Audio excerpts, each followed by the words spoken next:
দুর্নীতি চাঁদাবাজি করার জন্য কতটা অস্থির হয়ে আছে বিএনপি দেখেন, কিভাবে কেন্দ্র দখল করে জাল ভোট দিতেছে আপনারা নিজে চোখেই দেখেন। এরকম যদি দুর্নীতি করতে থাকে, এরা ইলেকশনের সময় যদি এরকম দুর্নীতি করে, ইলেকশনের আগেই তো দুর্নীতি করছে হাসিনা যাওয়ার পর থেকেই, যেভাবে ঘাট দখল, মাঠ দখল, বাজার দখল, এইখানে চাঁদাবাজি ওখানে চাঁদাবাজি, ট্রাকের থেকে চাঁদা তুলে, লঞ্চের থেকে চাঁদা তুলে, ঘাটের থেকে চাঁদা তুলে, এর বাড়ি দখল, ওর বাড়ি দখল, ওর জমি দখল, এরে মারতেছে, ওরে ধরতেছে।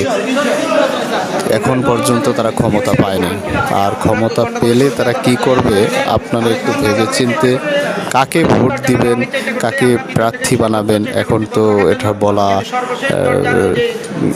বলে কিছু লাভ হবে না, কারণ ভোট তো অলরেডি হয়ে গেছে। তো যাই হোক, আপনারা যাকে ভোট দিচ্ছেন বুঝে শুনেই দিচ্ছেন, অবশ্যই আপনাদের ভাগ্য আপনারাই নির্ধারণ করছেন। যদি ভালো কিছু করেন তাহলে আলহামদুলিল্লাহ, আর যদি খারাপ কিছু করেন তাহলে তার জন্য অপেক্ষা করতে হবে। ইনশাআল্লাহ দেখা যাক, যদি ভালোর সাথে থাকতে পারি তাহলে ভালো, আর যদি ভালোর সাথে থাকতে না পারি তাহলে তো কপালে সবারই দুঃখ আছে। না, আমাদের দিতে চেষ্টা করতে আমরা হাত মানে প্রতিহত করে। এখন আমরা যে অভিযোগ পেয়েছি সেটা হচ্ছে তারা এখান থেকে সিল মেরে ব্যালট বাক্সের মধ্যে ঢুকিয়েছে। না এক ডজন ওই জন্য দাড়িপাল্লার প্রতীকের মতো 344টা কাস্ট হয়েছে, আর যদি বাড়তি হয়ে থাকে ঢুকেছে। না, এই যে দেখেন আপনাদের আপনি কি এখানকার তারা যখন এসেছিল আপনি কি এখানে ছিলেন? জি, আমি ছিলাম। তাহলে তো আপনি দেখেছেন এরা কি এখান থেকে এই করে ভিতরে কি ভিতরে ঢুকাইতে চেষ্টা করছে।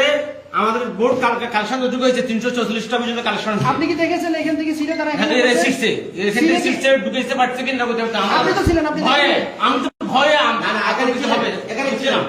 আমি তো বলছি মিথ্যার আমাদের আচরণ অন্তর নেই।